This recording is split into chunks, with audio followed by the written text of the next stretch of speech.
Hello and welcome to Central Georgia Focus. Today we are reflecting on 16 years of service with Macon-Bibb County Commissioner Virgil Watkins Jr. I'm your host, Liz Fabian from the Center for Collaborative Journalism. It is so good to be able to sit down with our commissioner from the 8th District here in Macon-Bibb County, and we're hoping you at home will learn a little bit more about this man who has been serving 16 years in office, but began his community service even before that. He has a great perspective on the difference between pre-consolidation and post-consolidation, and we're going to talk to him about what's going on currently here in Macon-Bibb County and even his vision beyond. Thank you so much for joining us, Commissioner. First of all, tell us a little bit about yourself for people who may not know you and not know your background. You're a Macon native, aren't you? Yes. Again, my name is Virgil Watkins, born and raised here in Macon, Georgia. Graduated from Georgia Southern, a degree in political science. I also got a master's from Wesleyan College in business administration. So I started here in Macon. My adventure in politics started about probably 2000, 2001. There was a mayor's office of workforce development work experience program that I was able to participate in back then. And my first assignment in the 11th grade was I was actually assigned as an intern in the mayor's office, who was C. Jack Ellis at the time. Got a chance to do constituent support for him. In the 11th grade? Yes. Wow. So yes. Did that give you the taste for politics? Oh, definitely. I got a chance to get a taste of politics, but also how government worked. And there were projects at the time that just really excited me. That I was able to start on with him. We were able to finish. The impact that we had in the housing arena back then was just really cool to me. With the grant that took care of Oglethorpe homes and turned it into what is now Bells Hill and Tatnall Place. Exactly. We got to sit in on a lot of those meetings and got really interested from there. From there, I went on to college, ended up back working in the workforce development program. Under Mayor Ellis. Under Mayor Ellis. As a college student, I came back and was working as a kind of a mentor to some of the other high school students in the program. And then from there, I ended up, for a short term, I was the chair of the Workforce Development Youth Council Board. We got a chance at that time, I think at its height, we employed 750 kids for the summer. So managing that really gave me a taste for it. After I graduated college, came straight back, ran for office, won. It was the old Macon city of Macon at the time. Under Mayor Rickert now. Yes. Me and Mayor Rickert served that full stint together. We were Macon City Council. Since 2008 to, I believe it was 2014, we closed out with the last government of the old city. And then me, Rickert, and that whole crew were the new government, the founding government of this consolidated Macon-Bibb. Well, you may be wondering, why are we here with a man who's not even 40 years old yet talking about his departure from the Macon-Bibb County Commission? That's because Macon-Bibb County is term limited. You can only serve 3 4-year terms, but you have 16 years because your service with the city council doesn't count toward that. Mm-hmm. So, what do you think some of the biggest changes you've seen during that time, the transition? Oh, it's been plenty. I guess for one, in myself, I really thank the city of Macon and the community as a whole. Y'all have watched me and allowed me to grow up in this position, and it's been an awesome way to get a chance to view and experience the city. From consolidation on, we're still the same city, same community. When we consolidated, we were able to do a lot of changes in the way that we run government. In a lot of ways, we are more efficient, but some of those efficiencies still don't address what it means to be a Maconite, how it feels to live in this community. And that's one of the things I plan on working with a good bit as I exit our office. We still got to be able to have those tough reconciliatory conversations. Issues around race, issues around poverty, really still haunt us as a community. Mayor Miller, Mayor Rickert before him have done great things in terms of the economic development of our community.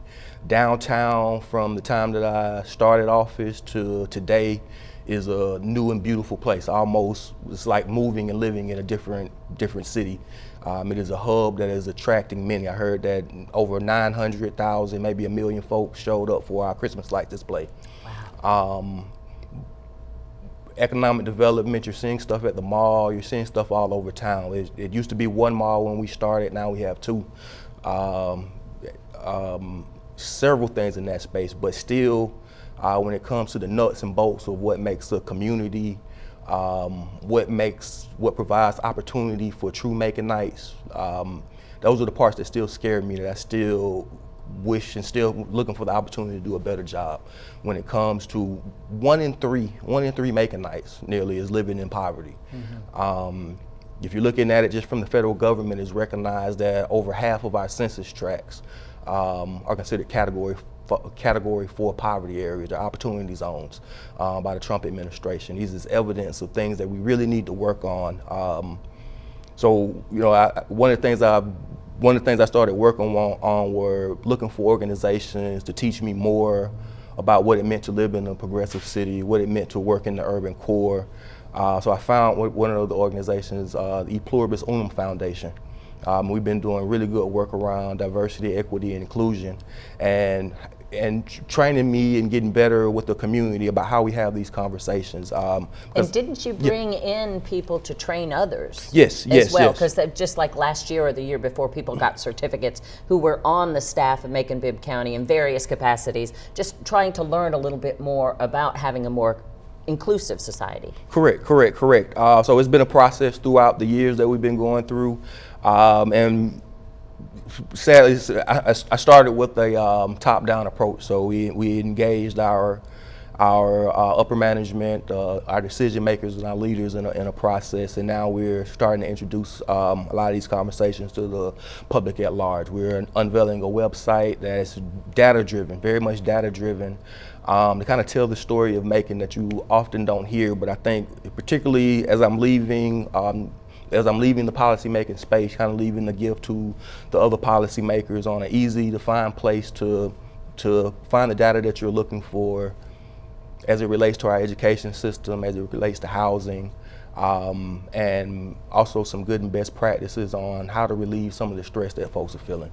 And it sounds like you have a lot of plans. I mean, a lot of work that you believe is still yet to be done. So how do you feel about this term limitation? I mean, you think it's a positive thing, or why do you think that was important for the consolidated government to have that as part of the charter, the term limits? You know, I disagreed with it when we were doing it back then. I understood why. And, you know, everyone hates politicians except their elected official, the one that helped them last. So I definitely understand the sentiment of wanting new blood and how we got there. Again, I think now as a community, we're all a little nervous because we don't know what's coming next when it comes to elected officials. There is going to be a big brain drain between me, Commissioner Lucas, Commissioner Tillman, Commissioner Jones. And particularly when you think about that brain drain as it relates to the liberal space of thinking. Commissioner Lucas has been in that space for years, and so is Commissioner Tillman. And like I say, in this space, for us, I think it's personal. It's almost exciting. It provides some closure. It gives us an opportunity, particularly for me, to look towards the future. Without the term limit, I probably would be sitting here for another 20 years doing the good work. But it provides an opportunity for a transition in leadership. But making sure that leadership is competent, making sure that leadership is ready to go, making sure that folks are understanding what exactly it means to be a legislator, what it means to provide oversight over an administration, what it means to be a part of that balance of power. That takes a lot, you know, and even thinking about my first years, those are very formative. There's no one in the power structure that is really open about teaching you the game and teaching you how things work, and that advantages the power structure. Having a whole bunch of people that aren't sure, uncertain, means that I'm able to move fast. I'm able to move fast, and sometimes. Well, we have to move fast to a break. Yes. And then we will be back and we'll talk more about your service and what's ahead. So stay with us.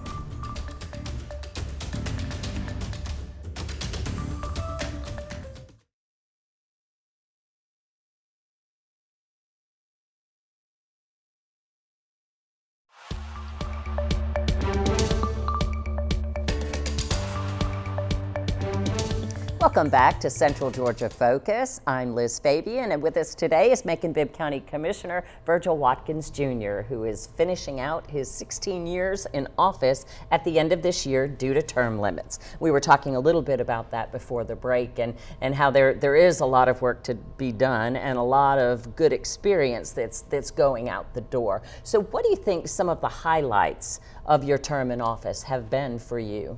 Oh yes. I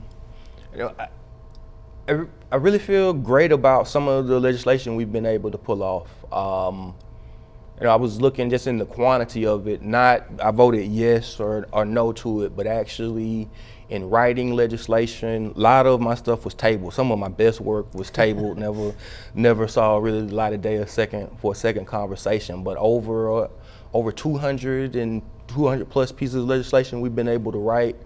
I think one of the more noted ones that I think really changed the fabric of the way the town looks is the removal of the Confederate statues from downtown. That was a pretty big deal. We've talked about blight here for a long time. Yes. And Mayor Miller is off and running with it now. It's really exciting to see the progression. I remember when I first took office, we were dealing with blight from CDBG funds for about $100,000 a year. Community Development Block Grant. Yes.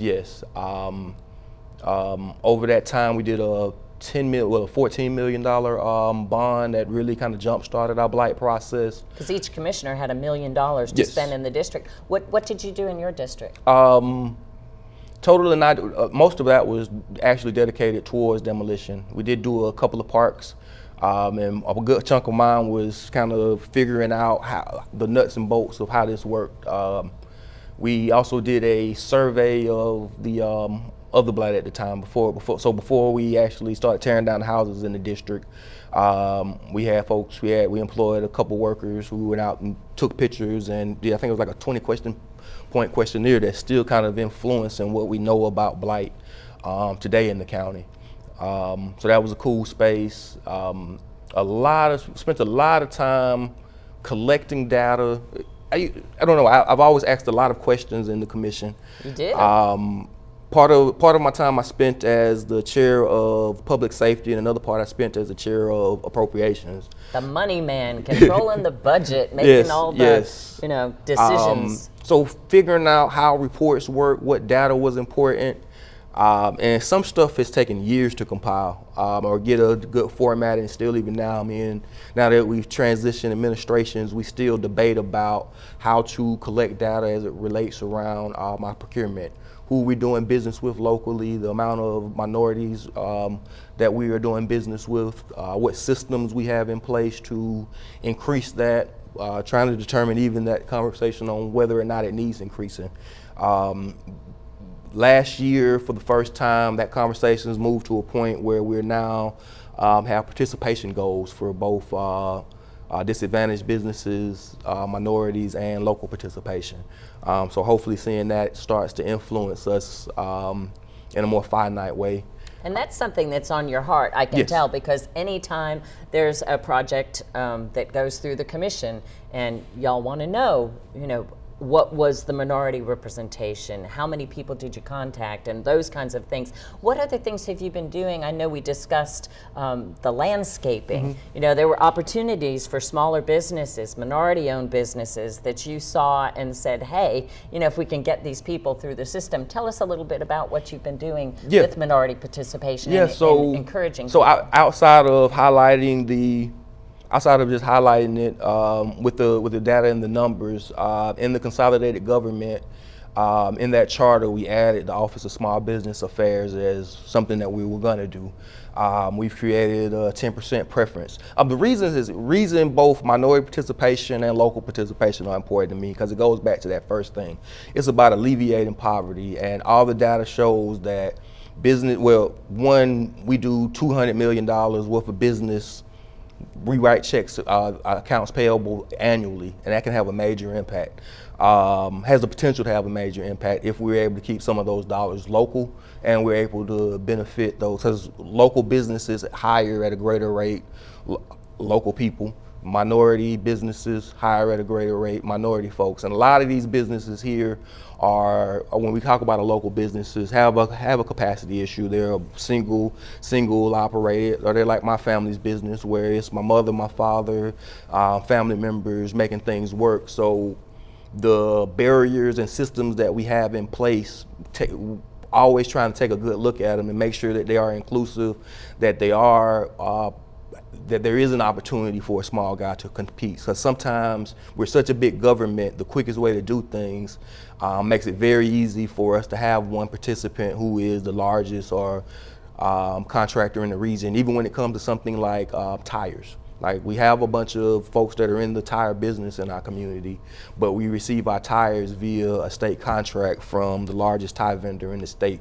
And I would argue that even though it's more burdensome on our procurement department, long term it's better for us as a community if we take the extra time and find a way to purchase tires and stuff like that locally. Another thing you're always talking about too is cleaning the right-of-ways and keeping the streets clean. And you've actually increased minority participation in that. How did you do that? Again, asking questions, being persistent. There is an opportunity, and several local participants have taken advantage. So between our right-of-ways, and again, I think a lot of stuff when it comes to blight, right-of-way maintenance, there are things, picking up litter, there are things that if we can get more just small vendors and folks involved, we can have a cleaner city. And we can be putting money in folks' pockets at the same time. So and boosting people out of poverty, and giving other people an opportunity to work. Exactly. Another space I spent a lot of time in that I've been excited about is dealing with what we now call vice marts. And and another cool thing that's just like the blight, we almost created a word and a phrase to capture something that was really and continues to harm a lot of folks in our community. And if you don't know, what we've been trying to do is come up with a way to work on the density of Class B gaming machines. Some folks would call it illegal gambling. It's been a difficult one because it's preempted by the state, meaning that the Georgia Lottery completely controls it. But the amount of money that is sucked out of the 31204, 31206 zip codes, I've always astronomical. I couldn't believe in one of the applications for a license, I was like, oh my goodness, to see the millions and millions of dollars. And you think about what that money could have done if people invested it some other way. Exactly. So we've come up with ways to try to capture better data reporting on what's happening. I think helps reveal that this is an issue. Because once folks see the data, every time I've presented it, folks are like, oh my God, yes, we do need to talk about this more. But it's one of those things that can tend to stay under the radar. But our planning and zoning is now aware, the county is aware, we talk about it with the additional, and I think more citizens are even aware. Like I'm getting more, since we made the Vice Mart rule that meant that you couldn't have alcohol and the coin operated machines in a store that was just gas, no fresh food. Correct. Yeah. We're now seeing more gas stations get built in places where it makes no sense, which just shows you that how much money is coming out of our communities, which is also part of the potential if we're able to protect folks from those predatory things. Sure, and we can talk about potential solutions when we come back and wrap up this Central Georgia Focus. So stay with us.